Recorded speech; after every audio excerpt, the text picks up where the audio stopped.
नमस्कार, बिहान संवाद के डिजिटल प्लेटफॉर्म में आप सभी दर्शकों का स्वागत है।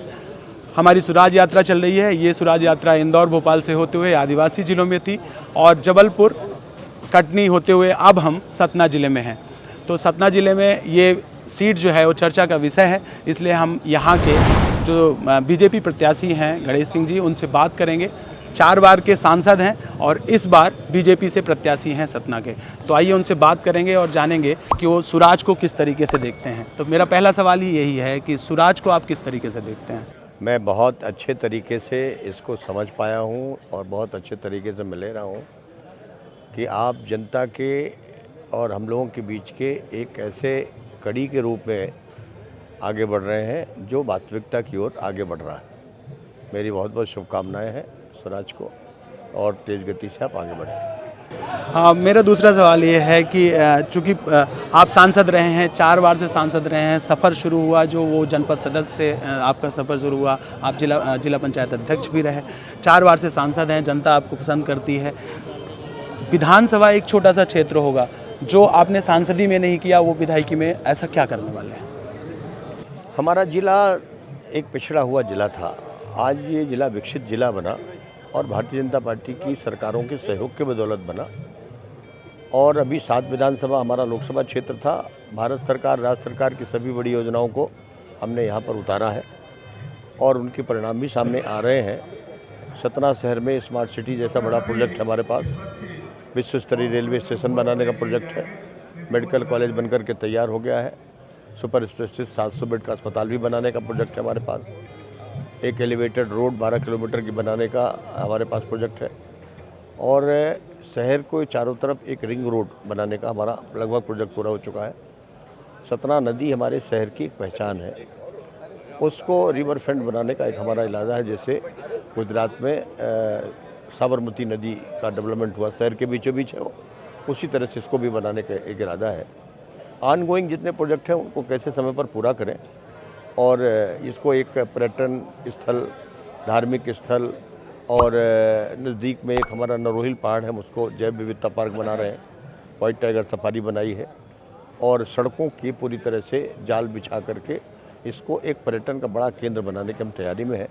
भगवान श्री राम यहाँ 11.5 वर्ष का वनवास बिताए थे चित्रकूट में, उसको हम भगवान राम लोक बना रहे हैं। माँ शारदा की पवित्र पीठ में लाखों लोग आते हैं, वहाँ भी एक लोक बनाने की तैयारी में है। हम बरगी का हमारा जो नहर है जो 1,59,000 हेक्टेयर भूमि में सिंचाई का पानी देगा, एक सुरंग बन रही है, 12 किलोमीटर की थी, 10.5 किलोमीटर बन गई, 1.5 किलोमीटर बची है। 6 महीने साल भर में उसको भी हम पूरी तरह से पूरा करके और पानी लोगों तक पहुंचाएंगे। हमारे ज़िले के हर गांव में, हर घर में हम नल से जल बाढ़ सागर का पहुंचाने के लिए 6,000 करोड़ का प्रोजेक्ट है और उसको हमने प्रथम चरण में पूरा कर लिया है और लगभग 40,000 घरों में हम पानी पहुंचा भी रहे हैं। बाकी के सभी विकास खंडों में हम पानी पहुंचाने की तैयारी में हैं। तो एक तरह से मैं कहता हूं सतना अब पिछड़ा ज़िला नहीं, एक विकसित ज़िला बन चुका है और सतना शहर को एक महानगर की श्रेणी में लाने की तैयारी में है। उसके लिए हम सारी योजना बना रहे हैं, एक विजन हमने तैयार किया है और थोड़े दिनों में उसको लॉन्च करने वाले हैं। मेरा एक आखिरी 2 सवाल में से एक सवाल ये है कि बिंद जो है नेचुरल मिनरल्स के लिए जाना जाता है। यहाँ बहुत सारे मिनरल्स मिलते हैं, कोयला खदानें हैं। बहुत दिनों से यहाँ पे ट्रेन की कनेक्टिविटी रही है सतना में, लेकिन उस तरीके से उद्योग यहाँ स्थापित नहीं हो पाए हैं। उसकी क्या मूल वजह है और आगे आप उस पर क्या करेंगे? हमारे क्षेत्र में नहीं, हमारे एशिया का सबसे बड़ा सीमेंट उत्पादक जिला कोई है तो सतना।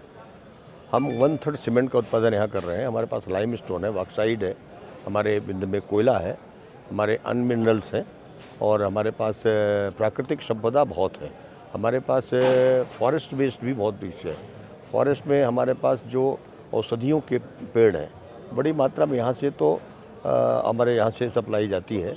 हमारे जंगलों में एक से औषधि हैं, हमारे पानीदार नदियाँ हैं, हमारे बहुत अच्छे पहाड़ हैं।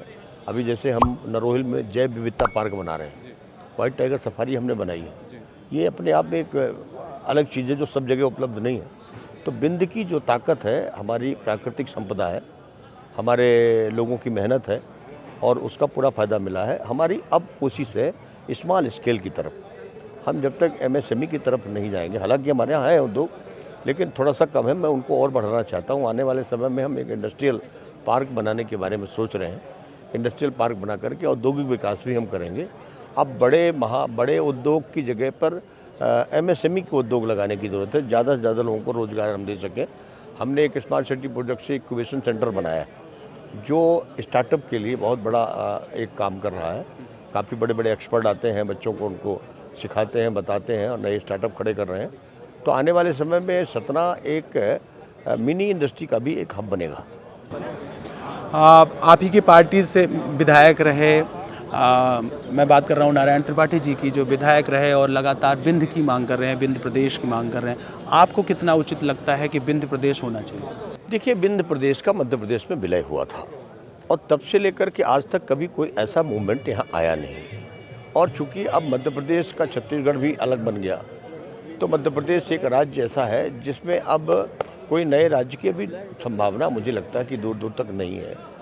और ये किसी का पर्सनल एजेंडा हो सकता है कि हम मध्य प्रदेश बनाएंगे, पब्लिक का एजेंडा नहीं है। और जब पब्लिक एजेंडा होता है तो फिर निश्चित तौर पर उससे बात होता है। मैं आपके ध्यान में लाना चाहता हूँ कि पृथक बुंदेलखंड बनाने का बहुत बड़ा मामला चला और पृथक बुंदेलखंड की जो सीमा बनाई गई थी उसमें से भी लोगों को सहमति नहीं हो पाई। अंततः पृथक बुंदेलखंड का मुद्दा अपने आप कमज़ोर पड़ गया। अब वो बात नहीं उठ रही। विंध्य क्षेत्र में भी अगर हमें बनाना है तो जो विंध्य का पुराना क्षेत्र है, उस पुराने क्षेत्र को डेवलप करने के लिए हमें सबकी सहमति लेनी पड़ेगी। विंध्य पहले तो दतिया तक था। हमारा जो बुंदेलखंड के जो ज़िले आज उसमें शामिल थे, वो आज भी विंध्य क्षेत्र में है। वो बहुत बड़ा एरिया, झांसी तक है पूरा। तो जब तक सबकी सहमति नहीं बनती तब तक तो कोई इस पर सोचना भी मुझे लगता है कि उचित नहीं होगा। लेकिन ये पर्सनल किसी का एजेंडा हो सकता है, ये कोई पब्लिक एजेंडा नहीं है। ऐसा आप मानते हैं कि ये जनता का एजेंडा नहीं है, ये पॉलिटिकल एजेंडा। एक अब चूँकि आपने समय दे ही दिया तो एक आखिरी सवाल मेरा ये है कि आप ही के संगठन से निकले हुए मतलब मैं ये कहूँ कि इस सीट में आप ही के पार्टी के जो है बगावत हुई, इसमें बागी एक प्रत्याशी हैं जो अब बसपा से लड़ रहे हैं, कितना खतरा मानते हैं आप? भारतीय जनता पार्टी एक बहुत बड़ा परिवार है। सब कार्यकर्ता योग्य हैं, अनुभवी हैं, सबको टिकट पाने का हक है।